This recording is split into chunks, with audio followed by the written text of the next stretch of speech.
하나님 말씀 우리 함께 해보겠습니다. 하나님 말씀 마태복음 13장 53절에서 58절의 말씀입니다.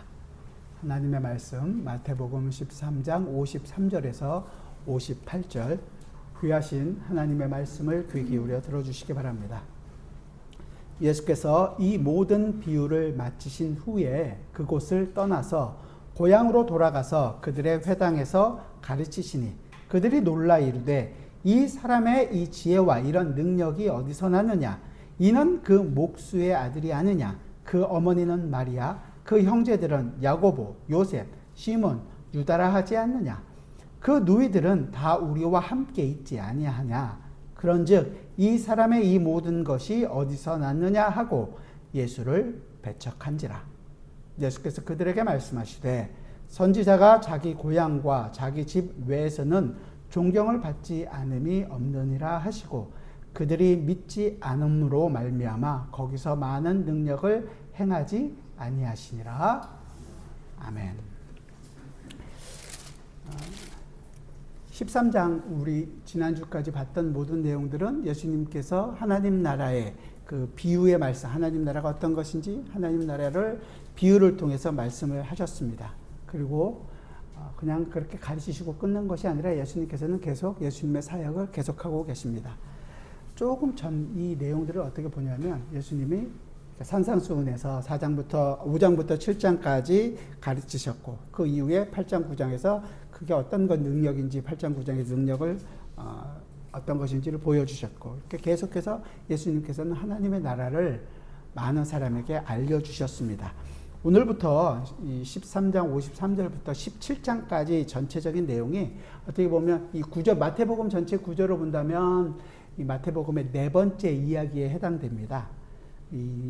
그래서 이 네 번째 13장 53절부터 17장 이제 들어가는 17장까지인데 13장부터 53절부터 16장 20절까지가 이 네 번째 이야기의 첫 번째 단락이고 16장 21절부터 17장 끝까지가 이제 후반부 내용입니다. 전반부 내용에는 그 사역에 대해서 사람들이 어떠한 반응을 보이는가라는 부분에 대한 내용이고 후반부는 이제 예수님께서 고난과 죽음에 그리고 부활에 대해서 예고해 주시는 그런 내용들이 이어집니다.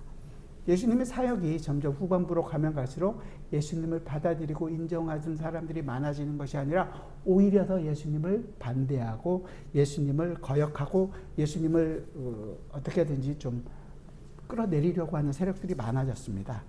그런 반면에 예수님의 제자들은 예수님을 조금 더 알아가게 되고 이해하고 나중에 이제 16장 뒤쪽에 가면 베드로가 가이사랴 빌립보에서 주는 그리스도시요 살아계신 하나님의 아들이십니다 라는 이런 놀라운 신앙 고백을 이루게 됩니다. 근데 점점 이렇게 가게 되는 거죠. 이런 제자들에게 힘을 다해서 자기가 왜 왔는지 당신이 이 땅에 오셔서 십자가를 지시는 일이 어떤 것인지를 그러니까 그 죽음과 그리고 부활 이런 내용들을 잘 알려주십니다. 마지막으로 가면서 갈수록 이 많은 이스라엘 군중들은 공식적으로 반대를 하죠. 그리고 예수님 당신도 이제 그들이 반대하고 십자가에 하기 위해서 이 나사렛이라는 갈릴리 지역에 있다가 이제 예루살렘으로 들어가게 되는 것들을 보게 됩니다. 그 이야기, 네 번째 이야기예요. 그러니까 여러분들이 전체적인 마태복음이 어떤 다섯 번의 예수님의 설교가 있습니다. 그러니까 그 전에 어떤 이야기들이 중간중간에 이어지는 거죠. 처음 설교가 산상설교였다면 5장부터 7장 그러니까 1장부터 4장까지 예수님의 전반부 사역이 어떤 이야기가 있고 설교가 나오고 그러고 나면 그 설교를 마치심에 말씀을 마치시고 비유를 마치시고 이렇게 이런 내용들이 5번이 나와요. 성경에서 5 그러면 제일 먼저 생각나는 게 뭐가 있으십니까? 모세오경이죠. 그러니까 이 마태가 유대인들을 중심으로 해서 쓰고 있기 때문에 율법인 그러니까 이 율법을 했던 모세오경을 중심으로 해서 5번의 말씀을 기록하고 있다라는 것을 이렇게 하고 있구나라는 것을 생각하시면 좋습니다. 지난주 우리 신 목사님 성경 공부하면서 사도 요한이 쓴 서신에는 7이라는 숫자를 굉장히 중요했다고 그랬잖아요. 창조의 숫자를 가지고 이야기하고 있다면 마태는 5가지 모세의 오경, 율법이라는 것이 율법이 어떻게 예수 그리스도를 통해서 완성되었는지를 쭉 설명합니다.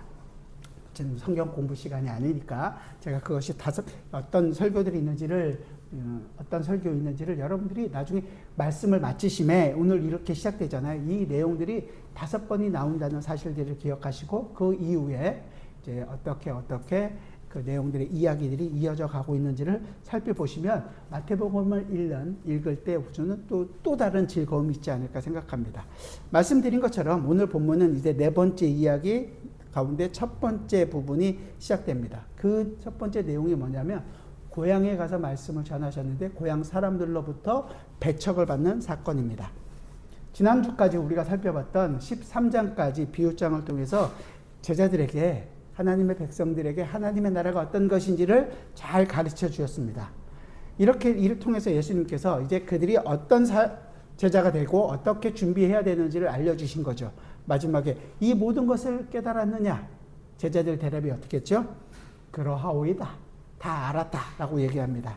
알기는 나중에 알긴 알았던 자기가 알고 있었던 그 모든 내용이 오순절 이후에 성령이 그들과 함께 하심으로 말미암아 그 모든 내용이 어떻게 되어 있는지를 확실히 알게 되었고 그래서 그들은 사역을 시작했고 사역을 하면 할수록 어떻게 됐어요? 더 깊이 더 풍성히 알아가게 된 것이죠.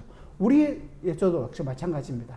여러분들이 알고 계시는 그 예수 그리스도라는 그 구원의 그 놀라운 은혜를 우리가 알았고 그 은혜를 이제 우리의 모든 삶 가운데서 더 풍성하게 알아가고 예수 그리스도 때문에 내가 이때까지 옳다고 생각했던 모든 세상적인 가치를 다 버리고 예수 그리스도 하나님 나라의 기쁨을 어찌하든지 더 풍성히 알기를 원하는 삶을 살아가게 될 것입니다.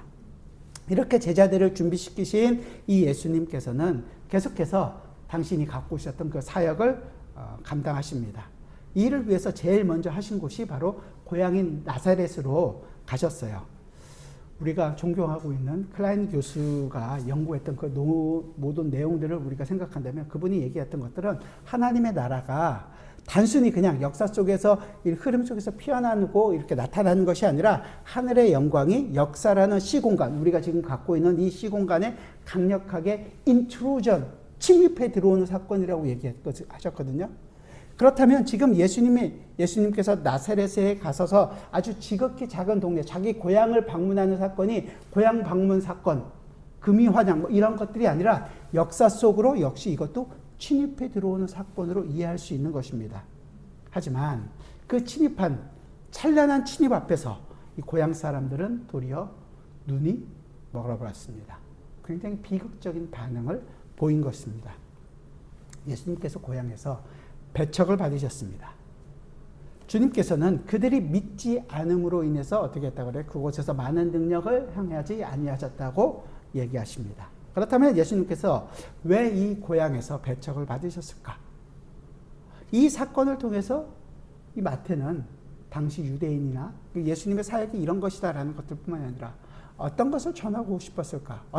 어떤 것을 우리에게 지금 주려고 하는 것일까? 함께 좀 생각해 보려고 합니다. 우리 같이 53절과 54절 말씀을 같이 한번 보겠습니다. 53절, 54절 같이 읽어보죠. 시작. 예수께서 이 모든 비유를 마치신 후에 그곳을 떠나서 고향으로 돌아가사 그들의 회당에서 가르치시니 그들이 놀라 이르되 이 사람의 지혜와 이런 능력이 어디서 났느냐. 자, 이때까지 비유를 통해서 하나님 나라의 비밀, 하나님 나라가 어떤 것인지 그 속성을 가르쳐 주신 이 예수님께서 제일 먼저 고향 나사렛으로 가십니다. 왜 나사렛으로 갔었을까요? 이 나사렛은 예수님께서 태어나신 곳은 베들레헴이지만 베들레헴 이후에 어렸을 때 이제 고향이었던 자기 아버지와 어머니 마리아가 계속 자랐던 나사렛이라는 동네에서 어린 시절 그리고 사역하기 전까지 청년 시절을 보낸 곳입니다. 그리고 지금도 그들의 예수님의 육신의 어머니와 동생들이, 형제들이 함께 살고 있었던 곳입니다. 예수님께서는 공생애를 시작하실 때 이 고향을 떠나서 가버나움, 이 나사렛에서부터 가버나움까지는 직선거리로는 한 30km 되지만 길로 하면 한 40km 정도 되는, 그래서 그때 당시로 하루길을 걸어가야 하는 그 정도 되는 거리였습니다. 거리라고 해요. 제가 안 가봤으니까 저는 모르는데 지도만 보니까 그 정도 된다고 얘기합니다. 그 고향을 떠나서 가버나움, 갈릴리 호숫가 근처에 있는 그곳에서 사역을 섬기셨습니다. 주님께서 이 가버나움에서 하신 모든 사역들을 거의 끝내시고 이제 예루살렘으로 올라가시기 전에 고향인 나사렛을 방문하신 것입니다. 인간적으로 본다면 이 귀향은 참으로 어쩌면 아름다운 일일 것입니다. 예수님은 이제까지 갈릴리에서 많은 놀라운 일들을 이루셨습니다. 그리고 이제 예루살렘을 향해 갈 텐데 그 일은 십자가를 향해서 떠나시는 그 과정입니다. 십자가는 주님께서 이 땅에서 감당할 사역 중에서 가장 최고의 절정에 해당되는 부분이죠. 이 절정의 사역을 앞두고서 주님께서는 먼저 고향을 방문했다는 것. 좀 아름다운 일이 아닐 수 없을 것입니다. 하지만 우리는 단순히 그냥 예수님의 귀향을 인간적으로 생각할 수는 없습니다. 왜냐하면 예수님 생애에 끊임없이 비추던 예수님 모든 생애는 자신이 원해서 하셨던 원하는 일을 하시는 사역들이 아니었기 때문에 그렇습니다. 예수님은 언제나 하나님의 뜻을 이루는 사역을 하셨죠. 요한복음에서 요한은 이렇게 얘기합니다. 예수께서 이르시되 나의 양식은 나를 보내신 이의 뜻을 행하며 그의 일을 온전히 이루는 이것이니라. 그러니까 예수님의 고향 방문이라는 것은 그저 단순히 인간적으로 금이 환향 뭐 이런 것들을 얘기하는 것이 아니라 하나님의 뜻을 행하시기 위함이었다라는 것을 우리는 먼저 생각을 해야 되는 거죠. 우리는 주님께서 어떤 하나님의 뜻을 위해서 그 고향을 먼저 방문하셨는지에 대해서는 본문에서는 정확하게 얘기해 주지는 않습니다. 그래서 우리가 정확하게는 알 수는 없죠. 하지만 예수님께서 고향에서 하신 일들을 통해서 우리는 간접적으로 그 뜻을 어떤 것인지 짐작해 볼 수는 있을 것입니다. 그러면 고향에 가셔서 무엇을 하셨느냐? 54절 앞절에서 뭐라 했죠? 고향에 가서 고향으로 돌아가서 그들의 회당에서 가르치시니, 회당에서 들어가셔서 가르치셨다는 내용이에요. 회당에서 가르치신 내용은 뭐냐면 율법을 읽고 그것을 해석하면서 그 율법이 가지고 있는 심오한 내 의미가 어떤 것인지를 가르쳐 주셨습니다. 모세의 글로부터 시작해서 선지자의 글에 이르는 모든 것을 주님께서 그들에게 가르쳐 주셨다라는 거예요. 그곳 회당에 들어가셔서 말씀을 가르치는 것을 볼 때 이 고향 사람들에게 천국 복음을 증거하고자 하셨던 것이죠. 이를 통해서 뭘 얘기하신 거예요? 그 모세와 선지자들이 그렇게 보고 싶고 그렇게 가르쳤던 이 구약의 모든 내용들이 자신, 예수 그리스도 자신에게 완성되어진 것이다. 그리스도이심을, 자신이 그리스도이심을 그들에게 보이셨던 것이었죠. 그래서 그를 통해서 예수님 고향 사람들이 자기가 예수 그리스도라는 사실을 믿고 하나님의 나라의 그 기쁨을 함께 소유하기를 예수님은 원하셨고 그렇게 그들을 가르쳤습니다. 그래서 예수님께서 십자가를 지기 기다리고 있는 그 예루살렘으로 가시기 전에 먼저 고향 나사렛에 방문했던 것이었습니다.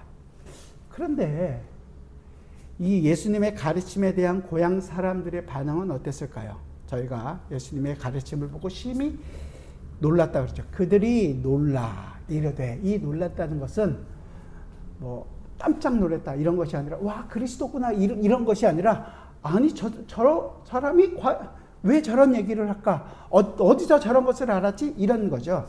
이 사람의 지혜와 이런 능력이 어디서 나느냐? 이 사람의 지혜와 능력이 어디서 나느냐? 바로 이렇게 얘기하는 거예요. 그러니까 그 지혜와 능력에 놀랐다고 얘기하는 건데 주님의 가르치는 것이 이제까지 그들이 전혀 들어본 적이 없는 그런 말씀이었다는 거죠. 왜냐하면 그들이 가지고 있는 율법은 우리가 율법을 잘 지켜서 하나님께 가야 하고 우리가 율법을 지키지 않기 때문에 제사를 지녀야 하고 그 제사를 열심히 드렸기 때문에 우리는 깨끗한 사람이라 하나님은 우리 민족을 받아들여 주셔야만 한다. 그런데 우리가 그것을 잘 못하기 때문에 지금 로마의 압제를 받고 있고 우리는 어떻게 해서든지 율법을 잘 지키고 바르게 제사를 지내서 하나님으로부터 오는 복을 받아야 한다라고 생각하고 가르침을 받고 왔던 사람에게 그 모든 것들이 가르치는 것이 예수 그리스도 나라는 것들을 가르쳐 주니까 처음 듣는 것이었고 전혀 듣지 못한 것이었고 그 말씀의 의미를 자기들은 놀랄 수밖에 없었다는 것입니다.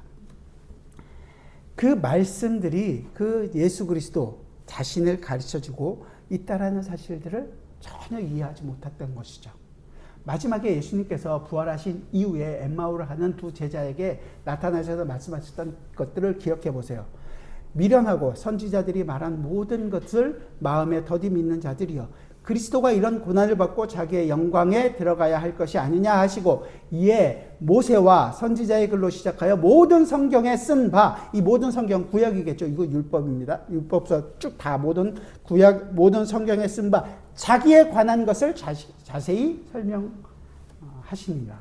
그러니까 구약에 있는 모든 것들이 예수 그리스도 자신을 보여주고 있다는 것을 얘기해 주셨다는 것입니다. 그런데도 그들은 그 말씀을 들으면서 예수님께서는 자기들로서는 전혀 낯선 어떤 새로운 지식과 능력을 가지고 계시다는 것을 느끼게 되었다는 거죠. 그들은 예수님이 변변히 배운 것이 없다라는 사실들을 너무도 잘 알고 있었습니다. 왜냐하면 나사렛이나 이 갈릴리 지역에선 변변한 학교조차도 별로 없었기 때문에 그렇습니다. 그런데도 이 예수님의 가르침은 지혜가 있었고 능력이 있었습니다. 그들은 지금 이제까지 예수님에 대해서 들었던 소문이 굉장히 능력 있고 굉장히 말씀이 특별한 사람이구나라는 것을 깨닫게 되었습니다. 그렇다면 그들 지금 이 고향 사람들은 예수님 앞에 납작 엎드려서 그 그리스도가 오셨습니다. 맞습니다. 우리의 죄를 주님 앞에 자백합니다. 회개하고 예수님 우리를 위하여 이 일을 하심이 마땅하십니다. 이렇게 예수님을 높여야 하는 것이 어쩌면 마땅할 텐데, 그러나 그들은 그렇게 하지 않았죠. 그들의 놀람은 믿음으로 이어지지 못하고 이내 익숙한 인간적인 지식으로 그냥 그리스도를, 예수님을 제한해버리고 맙니다. 자기가 이때까지 봐왔던 모든 것들로 예수님을 판단합니다. 55절, 56절을 같이 한번 보죠.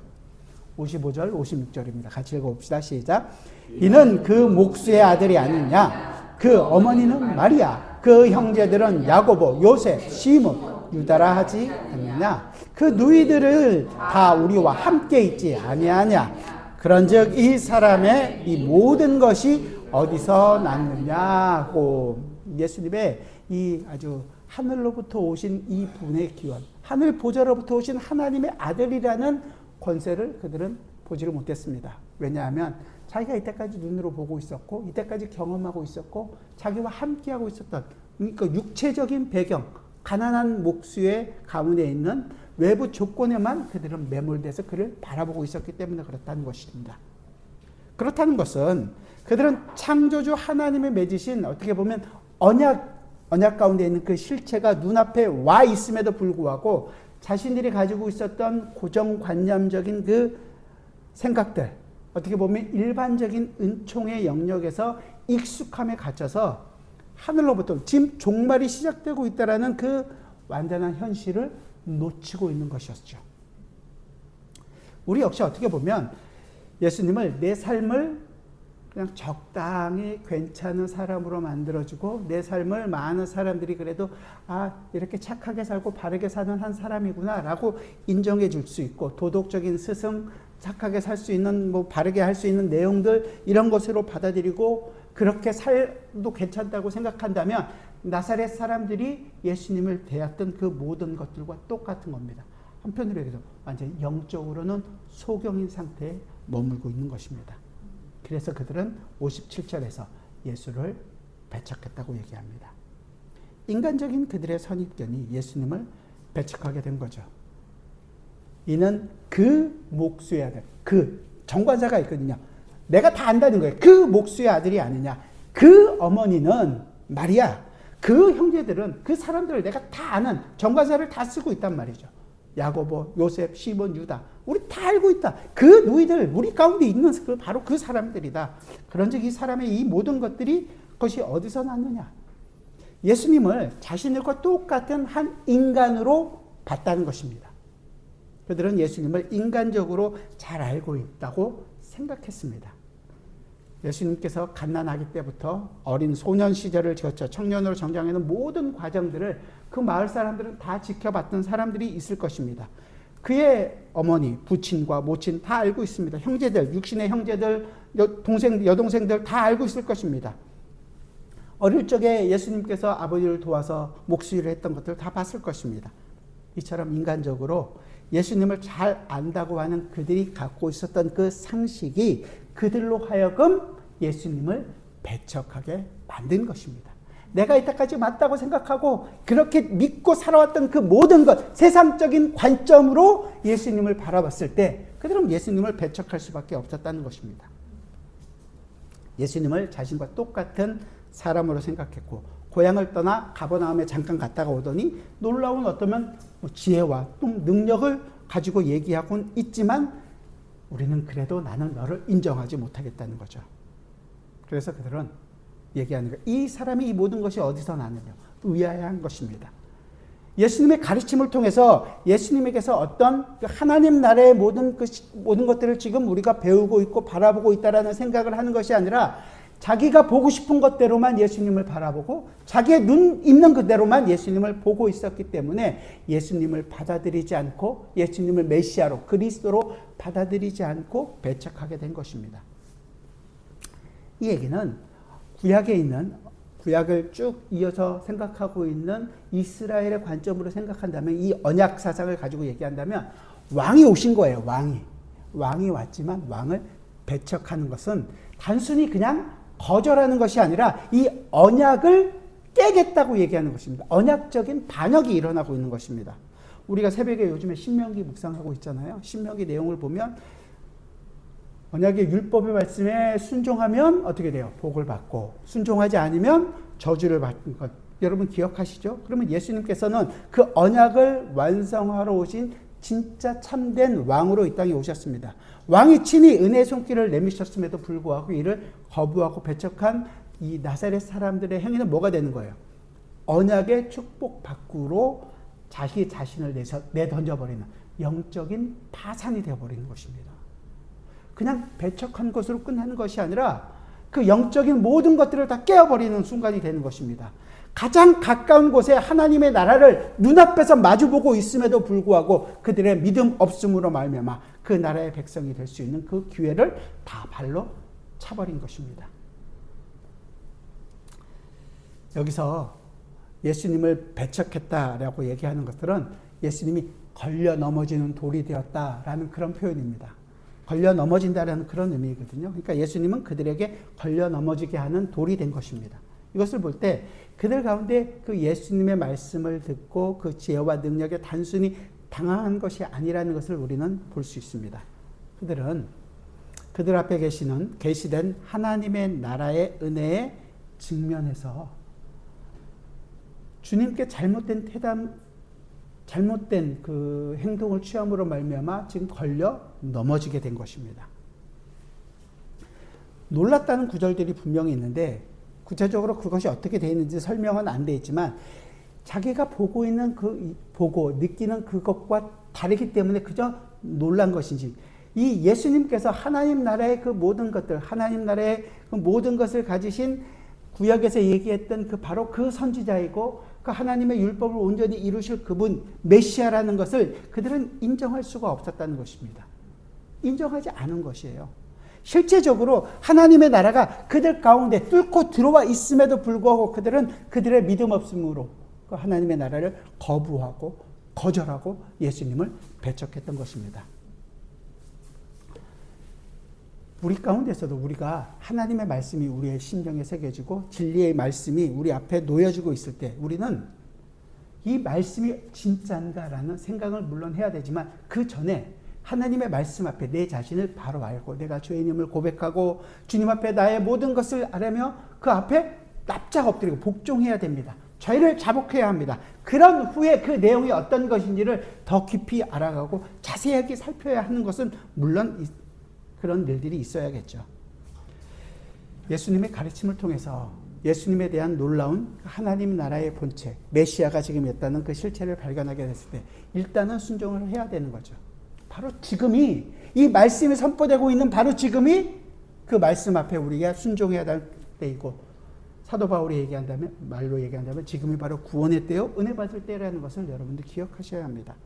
나사렛 사람들은 하지만 그것을 실제를 접하고 기이한 일을 보았음에도 불구하고 예수님을 거절했습니다. 그 결과 그들은 영원한 멸망의 위험 속에 빠져들어가게 된 것입니다. 그것은 그들이 예수님을 통해 놀라운 진리를 발견하고 놀라기만 하고 있었지 인간적인 생각에 사로잡혀서 그 이상 더 나가지 않았기 때문에 그런 것입니다. 그냥 자기 동네 어릴 때 함께 있었던 바로 그 사람으로만 여겼던 것입니다. 예수님을 그냥 인간적으로 잘 안다고 하는 그 인간적인 생각 때문에 예수님이 하고 계신 모든 사역, 가르치심을 받아들이지 않은 거죠. 또한 그들의 문제는 일상적인 표준으로 예수를 설명해 보려고 생각했던 것입니다. 우리 가운데도 우리가 이해할 수 있을 때까지만 나는 이해하고, 내가 이해하지 못하는 것은 내가 어떻게 그것에 순종할 수 있겠어? 어떻게 성경이 그렇게 되겠어? 내가 예수를 믿게 돼야지 나도 예수를 믿는다고 교회 나오는 거 아니야? 여러분들이 예수를 믿어서 교회 나왔습니까? 반대로 교회 나와서 말씀을 듣고 그 가운데, 말씀 가운데서 은혜를 알게 된 것 아닙니까?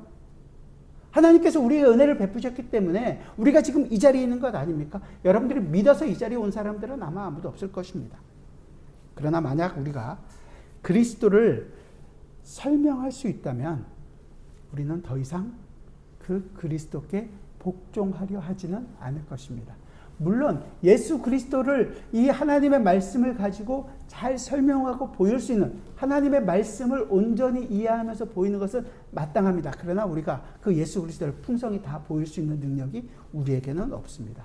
왜냐하면 영원하시고 무한하신 그 하나님을 어떻게 유한한 우리가 다 설명하고 다 보일 수 있겠습니까? 이건 그렇게 하려는 것도 문제고 그렇게 하지 않는 것도 문제입니다. 둘 다 문제인 거예요.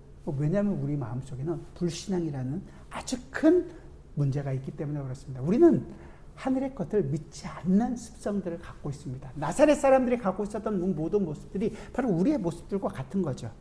하나님 나라를 알지 못하기 때문에 이 나사렛 사람들은 예수님을 거절했고, 우리도 이때까지 예수님을 알지 못하고 살아왔던 모든 날들을 바라보면 그 예수님을 바르게 이해하지 못했기 때문에 우리가 알고 싶은 것 안에서, 그 틀 안에서만 예수님을 이해했고, 우리가 그 틀 안에서만 예수님을 다가갔고, 그 틀, 우리가 할 수 있는 것 안에서만 예수님께 순종하고 살려고 했던 사람들이 바로 우리였습니다.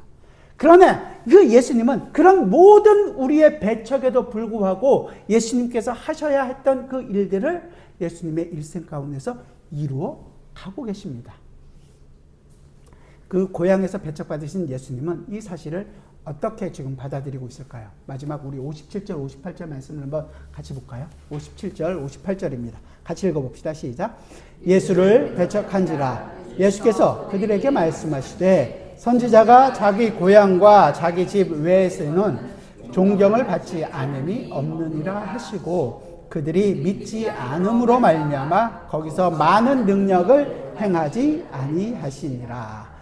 아마 예수님께서 이 57절에서 얘기하고 있는 고향과 자기 집 외에서는 이 얘기는 아마 예레미야 선지자를 가지고 얘기했던 것 같아요. 예레미야 선지자가 출신이 아나돗이라는 곳이었는데, 아나돗에서 사람들이 나중에 예레미야를 죽이려고 그런 생각들을 했던 거거든요.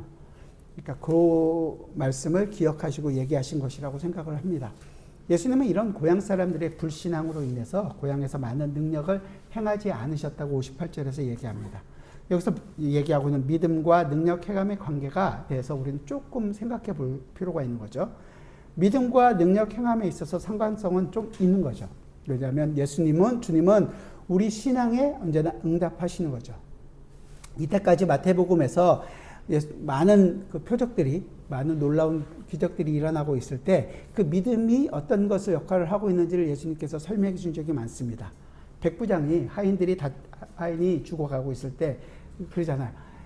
이스라엘 중 아무에게도 이만한 믿음을 보지 못하였다. 그 백부장의 믿음을 보고 얘기하는 거죠.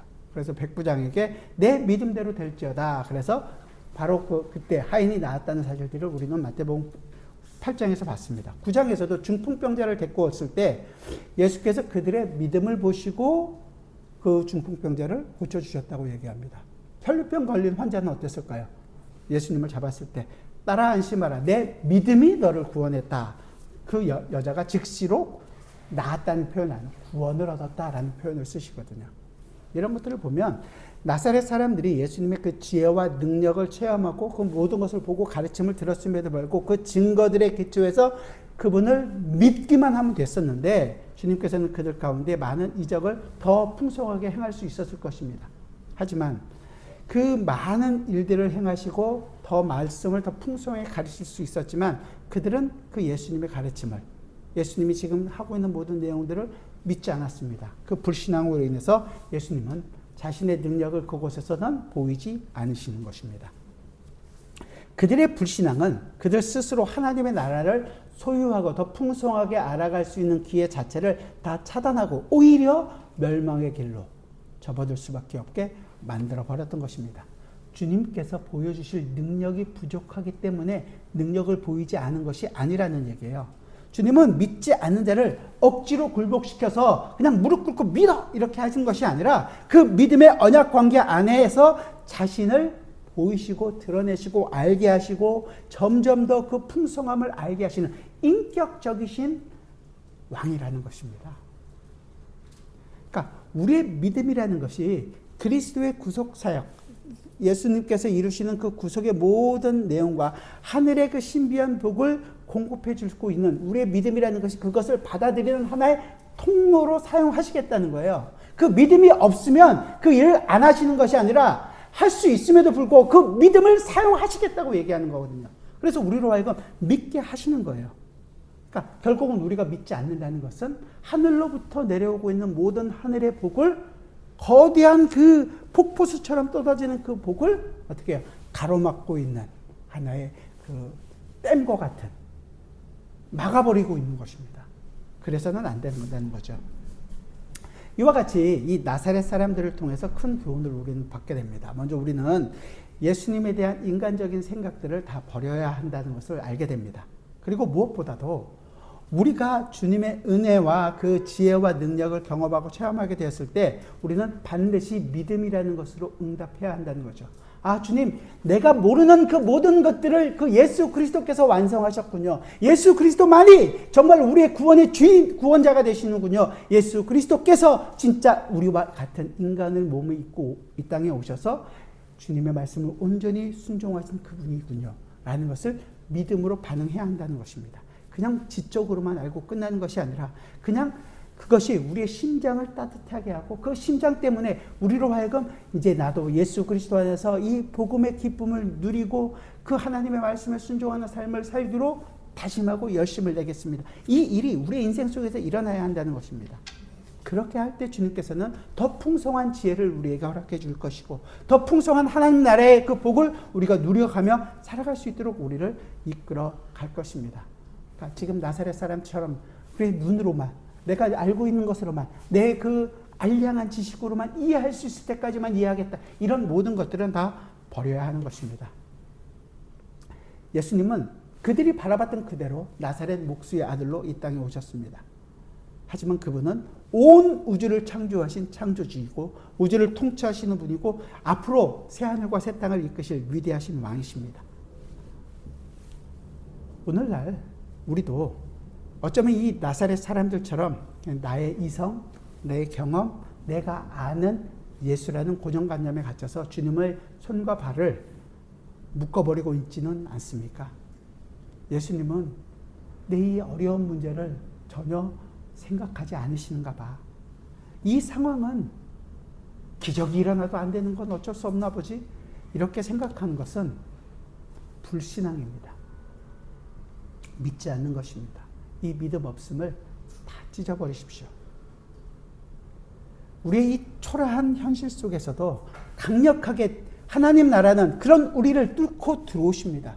주님의 그 왕권, 그 주님이 우리를 다스리심은 우리의 심장에 새길 것입니다. 어떻게 해요? 예수 그리스도께서 친히 그 모든 것들을 찢으셨기 때문에 그렇습니다. 예수 그리스도께서 십자가에 죽으셨을 때 그 막혀 있었던 장막, 성소와 지성소를 막고 찢은 그 커튼이 찢어진 것처럼 우리의 죄 많음을 찢고 우리 안으로 들어오십니다. 그리고 이제 우리의 심장에 예수 그리스도의 심장을 새기십니다. 그렇게 해서 저와 여러분들은 그 예수 그리스도의 그 믿음을 우리의 믿음으로 함께 갖게 되었던 자들이 바로 성도들입니다. 그 위대하신 예수 그리스도 앞에 온전히 믿음으로 반응하고 날마다 우리의 삶 속에서 천국의 그 무풍성한 능력들과 은혜를 누려가는 저와 여러분들이 되어야 하지 않겠습니까? 이 나사렛 사람들은 많은 사람들의 개인적인 삶을 보여주고 있는 모습입니다. 예수님께서는 한 사람의 인생 가운데 오셔서 자신이 갖고 계셨던 그 지혜와 능력을 다 우리에게 전해주셨습니다. 그렇다면 그것은 그 모든 것들을 느끼고 경험하고 누려가는 것이 성도로서는 정말로 풍성한 은혜를 경험하고 사는 것일 것입니다. 그러나 그것을 거부합니다. 그러면 예수님께서는 더 이상 그에게 자기가 누구이고 하늘의 복이 어떤 것인지를 보이기를 거절합니다. 거기서 많은 능력을 행하지 아니하시니라. 보이지 않으신다는 거죠. 그러니까 우리로서는 굉장히 충격적일 수밖에 없는 것입니다. 하나님의 나라의 그 풍성함을 더 알고 더 풍성히 누리고 그러면 그럴수록 내가 누구인지 알기 때문에 하나님 앞에 더욱더 회개하게 되는 것이고 그러면 그럴수록 또 하나님의 은혜를 사모하게 되는 것이고 그 은혜 때문에 내가 이때까지 생각했던 것들에도 돌이키고 하나님이 원하시는 삶을 살아가는 그 회개와 믿음, 이 회심이 성도에게는 항상 이루어나게 된다는 것입니다. 그렇지 않는 것은 불신앙이 우리의 발목을 잡고 그러지 못하도록 항상 막고 있는 거죠. 사탄은 우리를 그렇지 못하도록 유혹하고 넘어뜨리려고 합니다. 하지만 하나님 나라의 복된 하나님 나라의 모든 것들을 갖고 있는 성도라면 계속 돌이키고 또 믿음으로 나아가는 그 자리로 나가는 것이 마땅하지 않겠습니까? 이 나사렛 사람들처럼 내게 익숙한 아니면 내가 알고 있는 이 현실이라는 감옥에 갇혀서 지금 내 삶 가운데 찾아오신 이 하나님 나라의 그 놀라운 통치를 제한하고 있지는 않으십니까? 하나님의 나라는 화려하게 여러분의 모든 문제를 해결해 주는 것으로 임하지 않습니다. 오히려 낮고 초라한 모습으로 아주 평범한 일상 속에서 오히려 우리가 하나님 나라의 일을 했을 때 하나님께서는 얘기하시는 거잖아요. 우리가 언제 하나님께 그 일을 했습니까? 우리는 알지 못하는 일을 하고 있을 바로 그때 하나님의 나라는 우리 안에서 이루어지고 있는 것입니다. 나의 이성과 경험이라는 이 자연주의적인 우리가 알고 있는 그 모든 것들을 십자가에 못 박으십시오.